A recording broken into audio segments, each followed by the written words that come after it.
Assalamualaikum warahmatullahi wabarakatuh.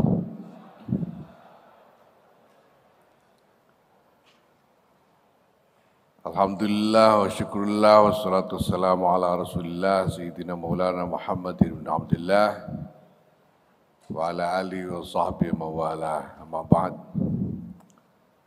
Yang saya hormati Bapak Menteri Sekretaris Negara Pak Pratikno, Menteri Pendidikan dan Kebudayaan Pak Nadiem Makarim, yang saya hormati Ketua BPIP Pak Yudian Wahyudi, yang saya hormati Wakil Gubernur Sumatera Utara Pak Musa Rajeksa,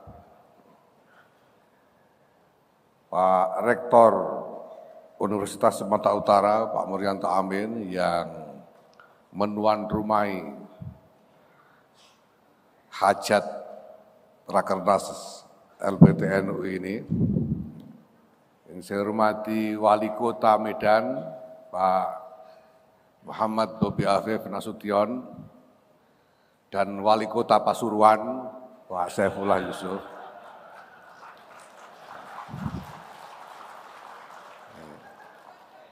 Kita punya dua wali kota di sini, tapi ojo dibanding-banding gitu.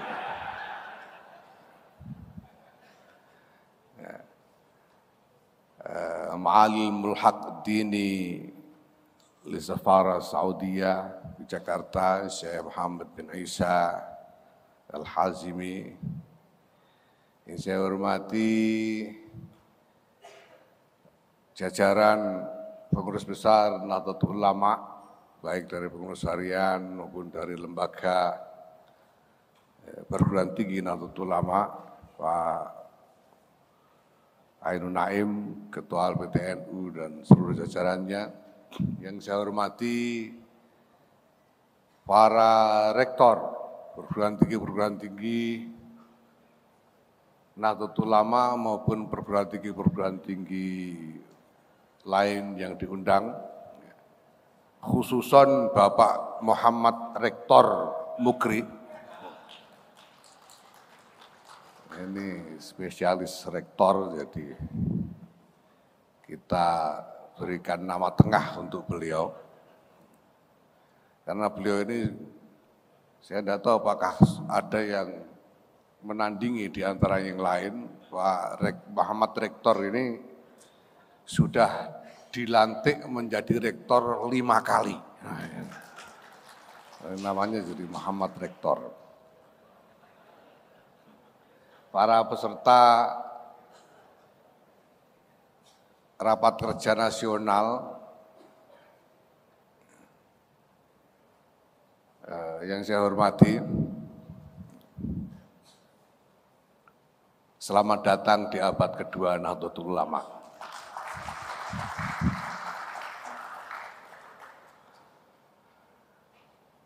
Saya tadi disebut dengan titel doktor, sebetulnya agak nggak enak saya ini,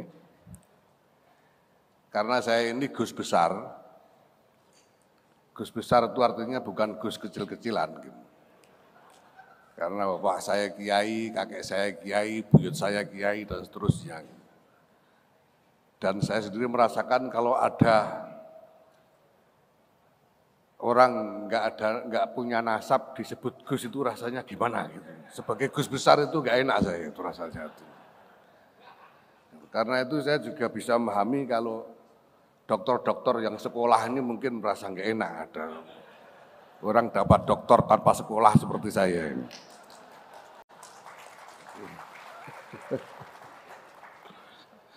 Apapun juga terima kasih kepada Pak Al-Makin, Rektor UIN Yogyakarta, ya, yang sudah menambahkan instrumen untuk bergaya kepada saya. Bapak Ibu sekalian yang saya hormati, ada saatnya dulu Nahdlatul Ulama itu berkepentingan untuk menegaskan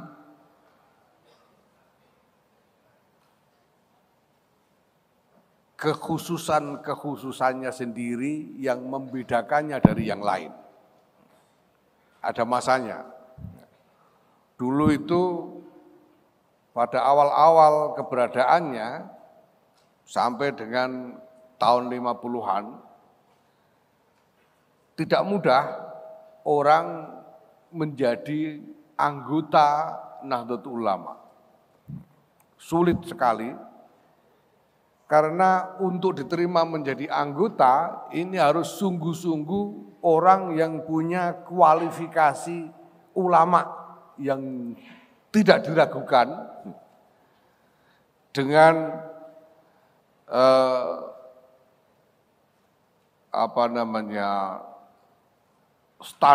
kontrol standar yang sungguh-sungguh, sehingga susah.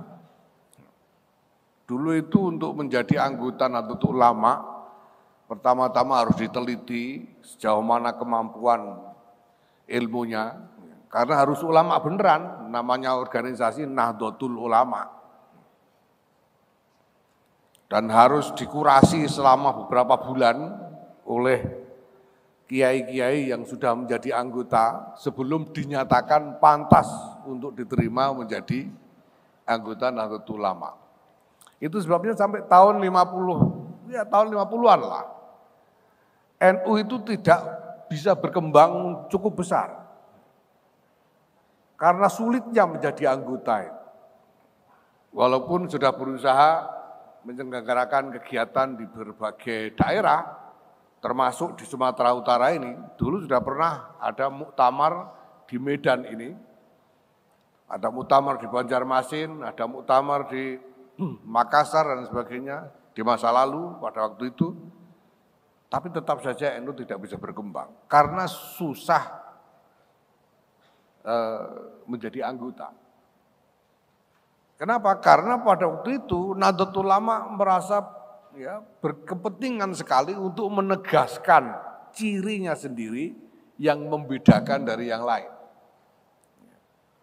Itulah sebabnya misalnya Kiai NU pada waktu itu misalnya merasa perlu untuk membuat ciri khas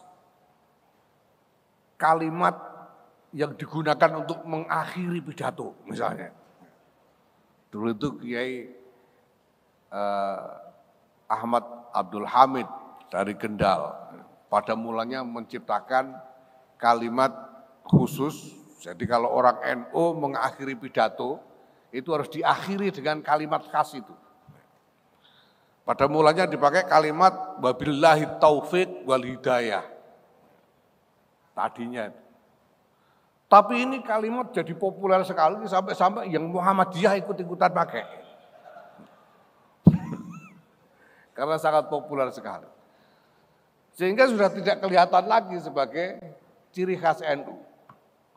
Nah karena kebutuhan atau kepentingan membuat ciri khas ini, sampai-sampai kemudian diciptakan kalimat baru. Wallahul muwaffiq ila aqwamit thoriq. Ini kalimat yang jelas jauh lebih sulit. Kalau enggak ngaji tajwid, susah ini. Susah. Harus ngaji tajwid, ngaji nahwu shorof baru paham. Wallahul muwaffiq ila aqwamit thoriq. Ini pengurus NU yang kurang ngaji aja udah enggak fasih itu. Padahal itu berubah dikit beda maknanya. Ada yang wallahul muwafiq ila aqwamit thoriq. Kalau bacanya begitu menjadi Allah itu setuju dengan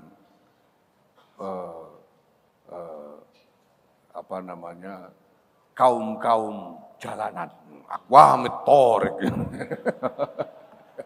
Lain lagi. Memang sulit, itu kebutuhan untuk membuat ciri khas tersendiri. Tetapi kita tahu Bapak Ibu sekalian bahwa perkembangan sejarah pada kenyataannya sedemikian rupa justru membuat Nahdlatul Ulama ini berkembang begitu meluas. pada tahun 55 itu adalah titik awal berkembang luasnya NU ketika NU menjadi partai politik.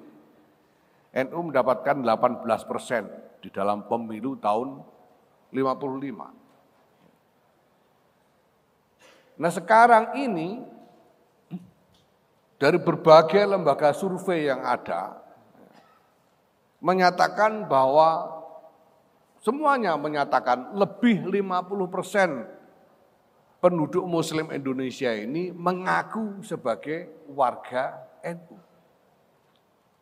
Lebih dari 50%. Besar sekali. Ya kita bisa membuat analisis kenapa NU kemudian cenderung membesar seperti ini, cenderung meluas konstituensinya semacam ini. Tetapi yang jelas kenyataannya konstituensi NU itu sudah begitu luas. Sehingga saya kira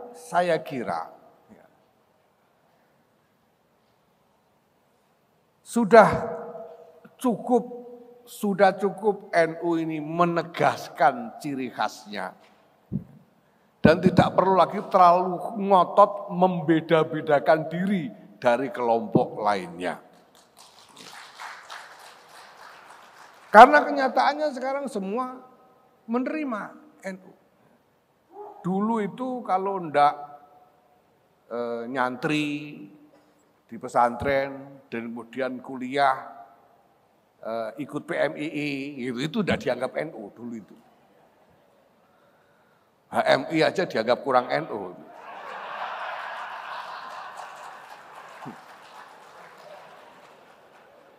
Tapi sekarang kita lihat ada yang ngajinya cuma dilanggar. Terus kuliah malah ikut GMNI. NU juga ini Mas Pratikno. Ternyata jadi NU juga. Jadi ya sudahlah, kita tidak perlu terlalu ngotot lagi. Ya.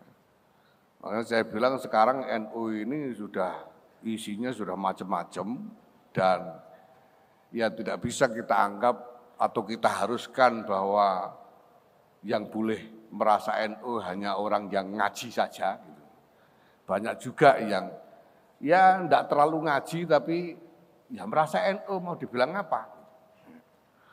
Kalau dikatakan bukan NU ya tidak mau, tidak terima, pokoknya NU. Gitu. Bisa ngaji enggak? Enggak. Enggak apa-apa, sekarang itu mungkin juga banyak juga copet yang merasa NU itu banyak juga. Jadi kita, nah ini berarti di dalam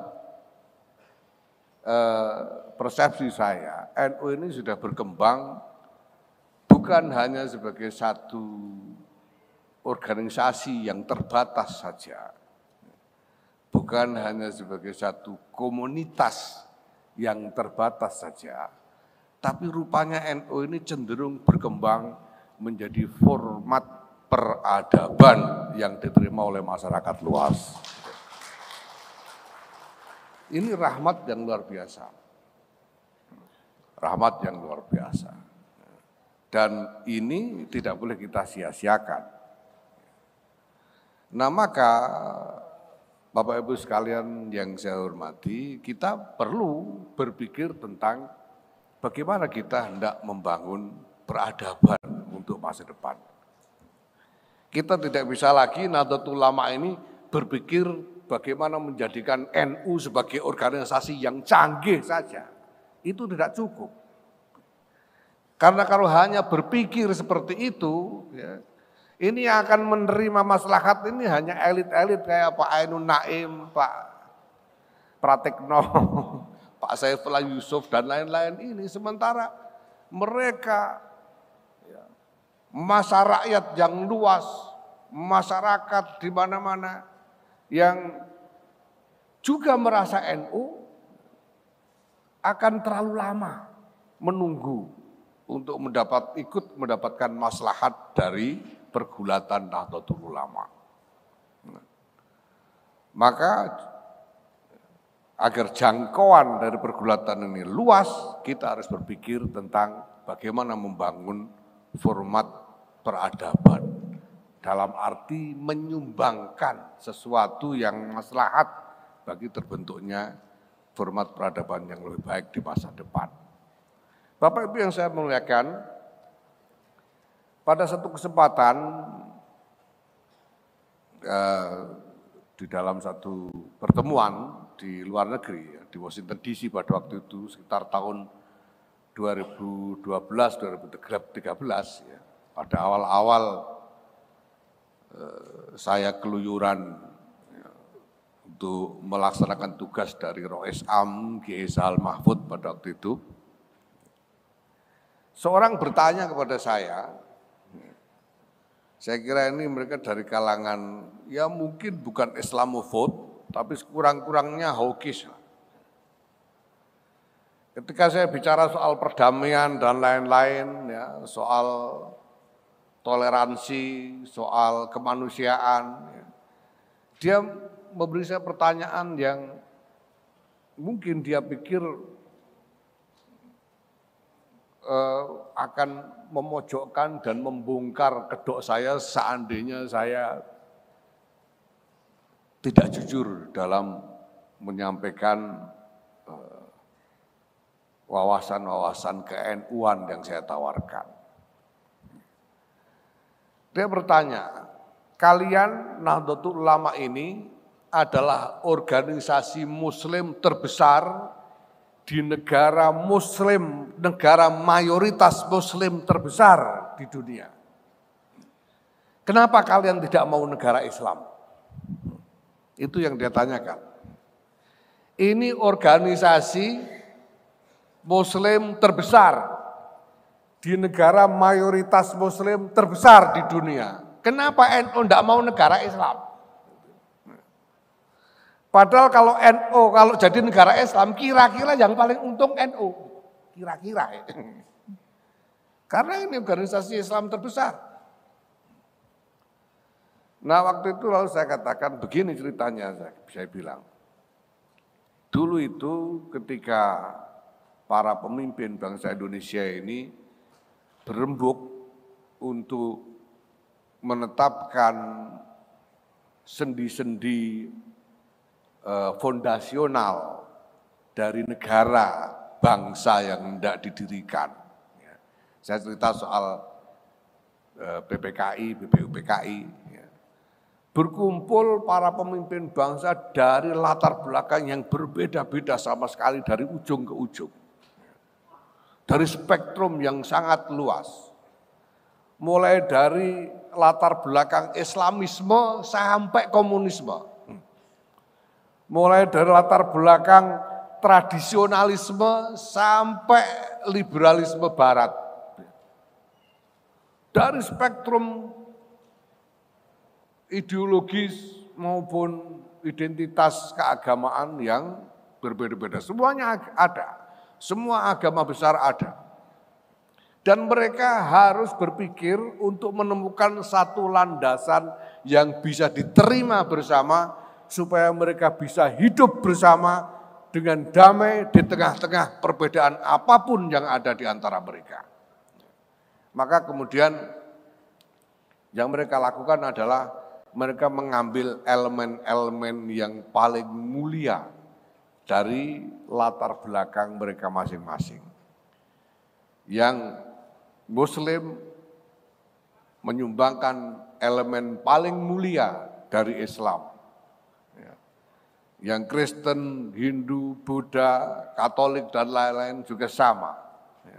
Yang tradisionalis, yang liberal juga menyumbangkan elemen-elemen paling mulia yang dikenal dari latar belakang masing-masing.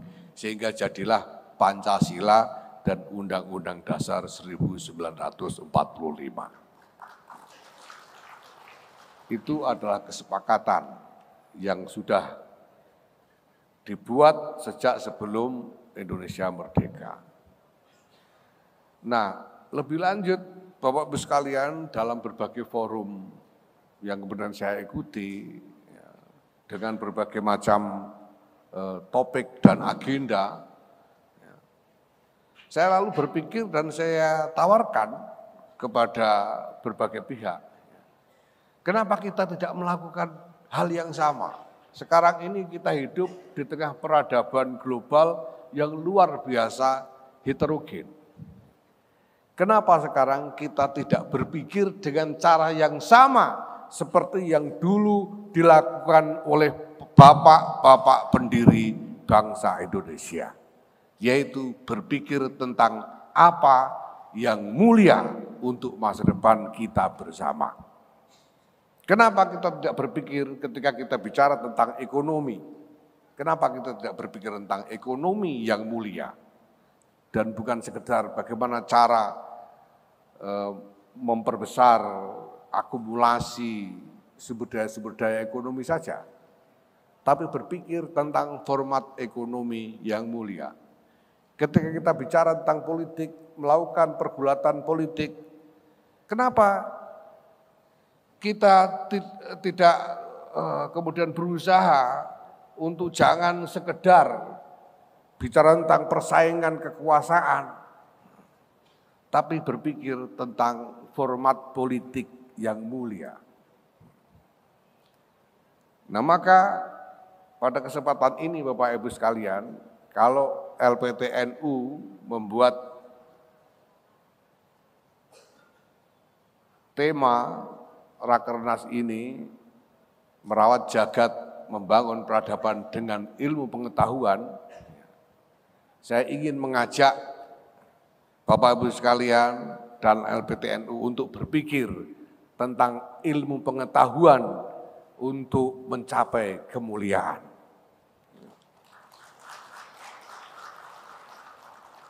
Kita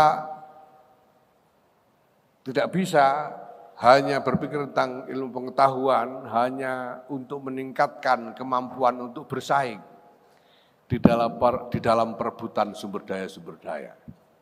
Kita punya mandat untuk berjuang agar ilmu pengetahuan yang kita miliki kita kembangkan untuk kita sumbangkan bagi upaya mencapai kemuliaan bagi masa depan umat manusia. Karena ini adalah mandat kita sebagaimana dimandatkan oleh baginda Rasulullah Muhammad sallallahu alaihi wasallam. Innama bu'istu liutammima makarimal akhlak. Dan itu berarti bahwa makarimal akhlak ya, itu bukan hanya milik Islam saja. Karena mandat Rasulullah itu adalah mandat tatmim atau itmam, bukan mandat untuk menawarkan sesuatu yang sama sekali baru menggantikan yang lama, tidak. Hanya menyempurnakan, dan itu berarti sebelum Islam di sana sudah ada makarimul akhlak. Dan Islam hanya berkontribusi untuk lebih menyempurnakan makarimul akhlak itu dan membangun kemuliaan bersama bagi masa depan bersama, ya, bersama-sama dengan elemen-elemen lain di tengah-tengah kehidupan peradaban umat manusia ini. Bapak Ibu sekalian yang saya hormati, saya kira ini adalah visi yang layak untuk dikembangkan atas nama Nahdlatul Ulama.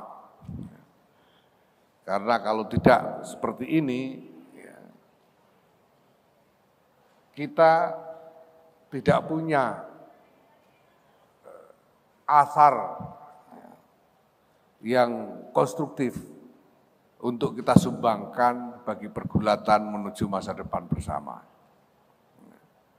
Karena ini adalah Nahdlatul Ulama, apapun juga ini adalah organisasi yang mengikuti ajaran-ajaran ulama, maka satu-satunya yang layak untuk diperjuangkan oleh Nahdlatul Ulama ini adalah kemuliaan masa depan umat manusia. Saya ucapkan selamat bermusyawarah kepada para hadirin peserta Rakernas semuanya. Saya yakin semua datang dalam Mukernas ini dengan semangat yang baru, dengan semangat yang menggebu-gebu, karena saya lihat sampai hari ini semua orang masih belum move on dari peringatan adalah 1 abad, masih keranjingan 1 abad NU ini, dan mudah-mudahan keranjingan terus sampai abad berikutnya. Dan melihat dari kemarin, dari waktu ke waktu banyak sekali gagasan-gagasan yang luar biasa yang ada di dalam benak para pemikir, para cendekiawan NU ini. Mudah-mudahan Rakernas ini bisa menghasilkan sungguh-sungguh hal-hal yang bukan hanya indah dalam konsep, tapi suatu rencana yang konkret, yang sungguh-sungguh bisa dikerjakan dan bisa kita ukur hasilnya menuju perbaikan. Kita sudah punya sekian banyak lembaga-lembaga pendidikan tinggi. Yang pertama-tama kita butuhkan sekarang adalah bagaimana mengkonsolidasikan lembaga-lembaga yang ada itu menjadi satu sistem sehingga bisa bergulat sebagai kekuatan bersama dalam akumulasi kekuatan bersama untuk mencapai sasaran-sasaran yang lebih strategis. Marilah bersama-sama kita buka, kita awali, kita buka dengan resmi rapat kerja nasional ini dengan Ummul Kitab yang kita hadiahkan kepada baginda Rasulullah Sallallahu Alaihi Wasallam, kepada para masyayikh kita, khususnya para pendiri Nahdlatul Ulama, dengan niat wasilah, semoga maksud-maksud baik kita di dalam penyelenggaraan kegiatan-kegiatan ini dan dalam pergulatan kita ke depan sungguh-sungguh mendapatkan pertolongan Allah untuk dapat mencapai mendapatkan capaian-capaiannya. Ila hadrat Nabi Mustafa Sayyidina Maulana Muhammadin sallallahu alaihi wasallam wa ila hadrati masyayikhina masyayikhina khususan ila hadrat arwahi muassisin Nahdlatul Ulama wa ala niyatil usul wal qabul ijabati kulli sul syai'un lillah al-Fatihah. A'udzubillahi minasyaitonir rajim. Bismillahirrahmanirrahim. Alhamdulillah. Ihdinas siratal mustaqim. Siratal ladzina an'amta alaihim.